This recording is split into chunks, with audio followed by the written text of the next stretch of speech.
Google Career Certificates provide online job training that's fast and flexible. Learn at your... Benchmarking. So you've just written some code and you want to see how fast it actually runs because you're working on a section that's rather performance critical. Or you're testing out this new kind of technique that you've just learned about, but you want to compare the performance of that to the way that you used to do it in the past and see which way is faster. How do you do that in C++? So unfortunately, there's no right answer really to benchmarking because there's so many different ways to do it and everyone has their own kind of way of actually measuring performance because it's such a touchy subject, you know? If you do it in the wrong way, then maybe the fact that you're measuring the performance itself is going to add overhead to it. Some people like to rely on third-party profiling tools. Some people like to actually instrument their code and add things like timers to them. Some people like to just run their program and just enclose the whole program in kind of a timer and just write a specific program for testing what it is that they want to test. There's just so many different ways that you can actually do this. So what's the right way? Well, I of course don't have a right way, but I have the way that I do it, and that's what I'm going to share with you guys today. We're going to talk about how we can actually measure the performance of C++ code. I just want to point out as well that the topic of benchmarking is much more than the tools that you use to actually benchmark your code. If you're trying to measure performance of a piece of C++ code, that itself requires you to actually do that quote unquote properly. There's many different ways to do that as well. I don't really want to get into them in this video, but I think what I will do is make a video and I'll link it up there when it's made of just like a bunch of tips basically that I have for just ensuring that the performance that you like when you actually run your program and you're measuring the performance, you're actually doing it in a way that the results are going to be somewhat meaningful because there's just so many things to consider when you're actually kind of preparing your code for benchmarking. So the first thing we're going to do is write some code that we actually want to test. So I'm going to do something very simple. I'm going to have this value and then I'm going to have a for loop which just increments the value like, you know, a lot of times. Let's just say like 1,000,000 times. So this is going to be value plus equals. We'll just increment it by 2. And then finally what I'll do is actually print that value into the console. I'll stick a breakpoint here. Now this is a Visual Studio. This is kind of a Windows only function, but all it's going to do is break the compiler here so that I don't have to like insert some code here and then put a breakpoint myself. So if we run that, what we should get is just a little program that will print the value basically 2 times that. So here it is, right? There's our value, fantastic. So now that we've got that, we want to actually analyze how fast our code is. So the way that I like to do this is basically to create a simple kind of scoped based timer. Now I do have a video about timing in C++, which you can also check out. And this is going to be basically something of the sort. So we're just going to make a class up here called timer. And usually, of course, I would keep this in some sort of library. We're going to rely on chrono for this. The constructor is going to actually start the timer. So what we'll do is we'll keep track of the time point that we get from the high resolution clock. So this piece of code gets the current time as a specific time point. You can see it's an std chrono time point. So what we're going to do is store that in a private member variable. So std chrono time point, and it's going to be an std high resolution clock. We'll call this our start time point. And that's what we're assigning into our start time point. Now we're going to write a stop function, but this will be automatically called in the destructor like this, because I want this to be scope based, which basically means that it's tied to the lifetime of the object. So in other words, when this object gets created, we start the timer. When the object gets destroyed, we stop the timer. So this is basically RAII, or resource acquisition is initialization. So here we have a little bit more work in the stop method. We'll just use auto here for a lot of these things because they have very long types. So we'll have our end time point, and the end time point will just be, again, the current time. So when we start the timer, we take note of the current time, of course, and when we stop the timer, we take note of the current time. So now we'll work out what the start time actually is as an actual value. So what this will be, what we'll need to do here is just time point cast this to the units that we want to use, which in this case, because I want to be fairly precise, we'll use microseconds, but you can also use milliseconds. that's totally fine. Depends on what you're measuring. A lot of the times when you're measuring something, it might be below 1 millisecond. And if it's below 1 millisecond and you're measuring in milliseconds, it's just useless data. So microseconds is just a way for us to actually get some meaningful data if it's really that fine. So we'll get a start time point here. We'll use our start time point to, that's what we're casting into microseconds. This will basically get us the time since like the beginning of time, and we'll get the count off of that. Okay, so that's what we end up with. It's a fairly long little function here because we need to cast it into the right time and then convert it into this time and then actually get the count, which will kind of give us the microsecond count of the start time. Okay, fantastic. And this I believe returns a long, yes. So that's what the order will kind of be. It's a long. And then we'll do the same thing for the end, but instead of doing start time point, we of course do the same to our end time point, and that is where we stop. Okay, so now and then we'll do the same thing for the end, but instead of doing start time point, we of course do the same to our end time point, and that is where we stop. Okay, so now we just need to calculate the duration. So auto duration equals end minus start. It's that simple. And of course we should call this end and not stop. Okay, so now if we wanted to, for example, calculate the milliseconds because it's in microseconds, all we need to do is just multiply duration by 0.001. And that will just give us the microseconds, but in milliseconds with, decimal points so that we can actually see how many milliseconds that was. So now it's kind of up to you what you do with this data. Now, because this is kind of scope based, it will just get destroyed. So what you need to do if you want to kind of do anything here, and what I usually end up doing, is actually outputting this data from this stop function into some kind of tracker, which actually keeps track of what has been measured and what the actual results have been. But that's a very large system that actually outputs like all the data as a file and does a bunch of things so that you can actually view it in separate tools and see how long everything in your program took. And if you're like making a game, you'll see how long each frame took and what the functions in the frames were that were expensive. And that's like a whole system, and that's definitely going to be saved for another video. But for now, what we're going to do is just output the duration. So we'll just say, all we'll do for this really is just output duration. So that'll be in microseconds. So we can just write like US. I don't really have that micro symbol handy. And then we'll do the milliseconds as well and do milliseconds. In fact, because this is like this, I might just do this instead.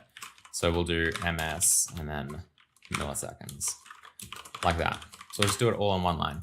So that's how many microseconds it is. That's how many milliseconds it is. Okay, cool. So that's it, right? So what we should be able to do is now, basically, if we want to time something like this, we can just wrap this whole part that we want to time into a timer like this, right? Now, what I'll do with the value is I'll move the value up here so that we can still access it in our print function. But that's it. We just stick that block of code where we want the timer to start, and it will last for the duration of this entire scope. So now let's hit F5 and see what value we get out of our timer.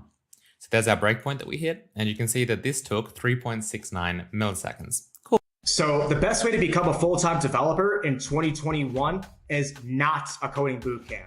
I know it sounds crazy, but just hear me out. This year, 2 developers at the top of their game developed this new strategy to basically earn a full-time income as a developer. And the crazy part is you don't need to spend $30,000 on a coding bootcamp. This might Cool. Now, I just want to mention here that it's really important to make sure that what you're supposedly measuring is actually the code that gets compiled, because the C++ compiler obviously can optimize code and strip certain code out and change your code entirely.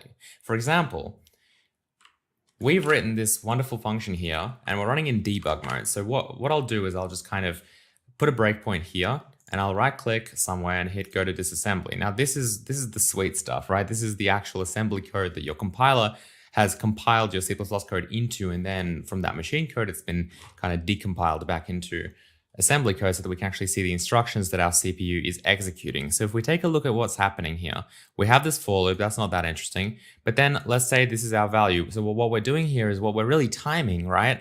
Apart from like the overhead from, say, the for loop, is we're trying to work out how long it takes to add one number to another number, right? So that add operation is right over here, right? So what we do for this code is we move this value variable that's it right here, into the EAX register. We add 2 to that EAX register. That's what does the increment. And then we move that the value from that EAX register back into the actual value variable. And then we jump to like a different part in our code. So this actual addition you can see is happening. It's right over here. We can see it in the assembly code, which means our CPU is actually doing it. Now watch what happens if I switch my configuration to release and hit F5. And now check this out. So it looks like there's a whole lot less code. And specifically, if we take a look at this, I mean, well, there's no add instruction anywhere here, is there? No, not at all. It looks like what's actually happening is we're calling this function here, which is that operator, which is our print function. And before we do that, we push a variable onto the stack, and that value, look at it, 1E8480. If we just open a programmer calculator here and see, that value is 2 million in decimal. So what's actually happened is the compiler has looked at this code and realized that this does not need to be computed at runtime, and has optimized it into just figuring this out at compile time. And all we're doing now is printing the value 2 million. We're not doing any kind of increment at all. So my point is that the results of this from our timer, they're going to be completely useless because we're not measuring out anymore. We're basically measuring how long it takes to print something. In fact, not even that, because that timer scope does not include the printing function.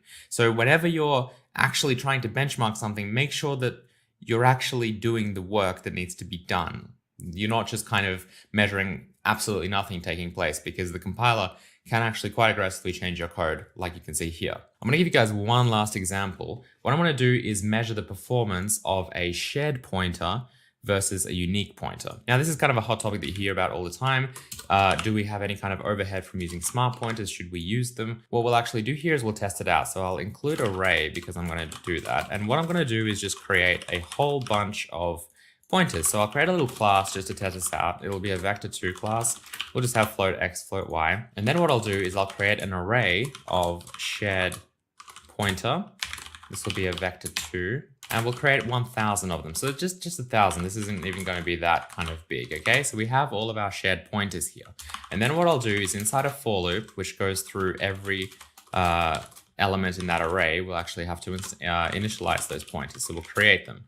So we'll say shared pointers, I equals std make shared. This is another little thing that we can test, by the way. We have this make shared function, which we've heard is supposedly good, but we should measure the performance of this versus if we didn't use make shared, if we just kind of just use new to actually create the vector2 and then sort it inside a shared pointer. So we'll put a timer here. We don't really want to time the making of the array, so we'll just put the timer here, just closer to our actual code that we care about. And then what I'll do is I'll copy this code, I'll paste it here, but instead of make shared, what I'm going to do is actually change this to be std shared pointer vector2, and then I'll just do new vector2, just like that. Okay, so now this is kind of the second scenario. And finally, what I'll do is I'll just use a unique pointer instead. So this will be make unique, and I can get rid of this, and I'll obviously change this to be a unique pointer. All right, that looks pretty good. One last thing that I'll do, just so that we're a little bit more clear, is I'll just label this basically. So we'll have make shared. We will have, I'll call this new shared. And I'll call this make unique. Okay, so we have 3 different tests here. And of course, this actual printing is not getting timed because it's outside the timer scope. Let's hit F5 and see what we get. Okay, and as you can see, somewhat expected, we have our shared pointers taking more time than our unique pointers. But wait a minute, look at this. Make shared actually seems to be taking more time than new shared. And I can, of course, rerun this program and see if we get different results. Okay, so now make shared looks like it might be faster. Let's run this again. Now new shared is faster, right? So these two seem to be about on top of each other. But there's one vital thing that we're doing here. We're actually profiling this in debug mode. And that's not particularly great for measuring performance because it does a whole lot of extra safety stuff, which take time. So we'll switch our configuration to release, and then we'll run our code. Now you can see we have this whole different ball game. Apart from being a lot faster in release mode, a lot faster, we can also see that make shared is significantly faster than new shared. And if we try and run this again, you'll see that we get fairly consistent results of make shed being faster than new shed. So always make sure that you profile code that is actually meaningful in release, because you're not going to be shipping code in debug anyway.